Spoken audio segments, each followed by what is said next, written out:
صحیح بخاری کی حدیث ہے، یہ جو واقعہ میں سنا رہا ہوں یہ صحیح بخاری میں موجود ہے. یہ بتائے اس لیے رہا ہوں تاکہ ہمیں پتہ چلے اسلام کا مزاج کیا ہے، اور اس لیے بھی بتا رہا ہوں کہ یہ آپ کے ذہن میں نہیں آیا کہ یہ کہیں قصے کہانیاں یا کوئی ضعیف حدیثیں سنا رہے ہوں. حضرت ابو بکر صدیق رضی اللہ تعالیٰ عنہ اور حضرت عمر رضی اللہ تعالیٰ عنہ کا آپس میں ایک دفعہ کسی بات پر اختلاف ہو گیا. جیسے تکرار ہو جاتی کسی بھی بات پہ، ایک نے ایک بات کی، دوسرے نے دوسرے بات چلتے چلتے چلتے حضرت ابو بکر صدیق رضی اللہ تعالیٰ عنہ نے کچھ ایسی باتیں کی کہ حضرت عمر کو غصہ آ گیا. اتنا شدید غصہ آیا کہ انہوں نے بات بیچ میں چھوڑی اور وہاں سے روانہ ہو گئے. حضرت ابو بکر صدیق رضی اللہ تعالیٰ عنہ کو فوراً احساس ہو گیا کہ میں نے شاید کچھ بات زیادہ کر دی اور یہ ناراض ہو گئے. حضرت ابو بکر صدیق پیچھے سے آواز لگا رہے ہیں، بھائی عمر بات سنو، عمر میری بات سنو. حضرت عمر پیچھے دیکھ ہی نہیں رہے. ان کو اتنا شدید غصہ آیا کہ انہوں نے یہ بات کی کیوں. وہ گئے، حضرت ابو بکر ان کے دروازے پہ پہنچ گئے. حضرت عمر نے دروازہ بند کیا، اندر چلے گئے. حضرت ابو بکر باہر کھڑے ہیں کہ مجھ سے غلطی ہوئی، میں عمر سے معافی مانگوں کہ یہ میری غلطی تھی جو میں نے بات کی، میں اس پہ معافی مانگتا ہوں. کافی دیر حضرت ابو بکر نے انتظار کیا، حضرت عمر نے دروازہ نہیں کھولا. حضرت ابو بکر صدیق رضی اللہ تعالیٰ عنہ فوراً حضور صلی اللہ علیہ وسلم کے پاس آ گئے. اور روایات میں آتا ہے کہ حضرت ابو بکر صدیق رضی اللہ عنہ نے کپڑے ایسے سمیٹے ہوئے تھے کہ آپ کے گھٹنے بھی نظر آ رہے تھے غصے کی وجہ سے اور پریشانی کی وجہ سے. آپ نے جب حضرت ابو بکر کو دیکھا، آپ نے صحابہ کو فرمایا، اما صاحبکم فقد غامر، تمہارے یہ دوست کسی سے لڑ کے آ رہے ہیں. یعنی ان کا انداز ایسا تھا آنے کا، آپ سمجھ گئے کہ کسی سے پھڈا کر کے آ رہے ہیں، لڑ کے آ رہے ہیں. اس سے یہ بھی پتہ چلتا ہے کہ بڑے کو ایسا ہونا چاہیے جو چھوٹے کے مزاج کو سمجھتا ہو، چھوٹے کے حلیے کو، اس کی حیت کو دیکھ کے سمجھ جائے کہ اس کا موڈ کیسا ہے. تو حضور نے فرمایا اما صاحبکم فقد غامر، تمہارا یہ ساتھی کسی سے لڑ کے آ رہا ہے. اور حضرت ابو بکر صدیق بیٹھے اور پورا واقعہ سنایا کہ یہ سارا ہوا. پھر میں حضرت عمر سے معافی مانگنے لگا، وہ چل دیے، میں ان کے دروازے پہ گیا، انہوں نے دروازہ بند کر دیا.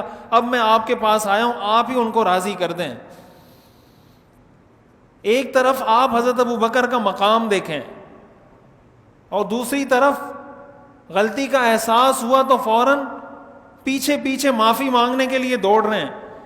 اتنے میں حضرت عمر رضی اللہ تعالیٰ عنہ کو احساس ہو گیا کہ یار یہ میں نے غلط کیا ہے. ٹھیک ہے حضرت ابو بکر نے مجھے جو باتیں کی تھی وہ ٹھیک نہیں تھی، لیکن جب وہ معافی مانگ رہے تھے تو مجھے معاف کر دینا چاہیے تھا. پھر وہ میرے دروازے پر آئے، میں نے دروازہ بند کر دیا، مجھے ایسا نہیں کرنا چاہیے تھا. وہ بھی اس بات کا تذکرہ کرنے کے لیے حضور کے پاس آ گئے کہ مجھ سے یہ غلطی ہوئی، مجھے بتائیں میں کیا کروں. یہ صحیح بخاری کی حدیث میں آپ کو سنا رہا ہوں. اور یہ دو شخصیات آپ کو پتہ ہے امت میں نبی کے بعد سب سے افضل شخصیات ہیں، خلفائے راشدین ہیں. حضرت عمر رضی اللہ تعالیٰ عنہ آئے، حدیث میں آتا ہے رسول اللہ صلی اللہ علیہ وسلم شدید غصے میں تھے اور رسول اللہ صلی اللہ علیہ وسلم نے منہ پھیر دیا حضرت عمر سے. بعض روایات میں، دوسری روایات میں آتا ہے کہ آپ نے یوں منہ پھیرا، حضرت عمر یہاں آ گئے، حضرت عمر یہاں آئے، آپ نے یہاں منہ پھیر دیا غصے کی وجہ سے. آپ کو حضرت ابو بکر صدیق سے بہت محبت تھی، حضرت ابو بکر صدیق کا الگ مقام ہے اس امت میں. بعض روایات میں آتے ہیں 3 دفعہ آپ نے یہ عمل کیا. حضرت عمر یہاں آتے، آپ یہاں منہ پھیر دیتے، وہ یہاں آتے، آپ یہاں منہ پھیر دیتے. تو حضرت ابو بکر صدیق رضی اللہ تعالیٰ عنہ کو اندازہ ہو گیا کہ حضور کو غصہ بہت شدید آ گیا ہے.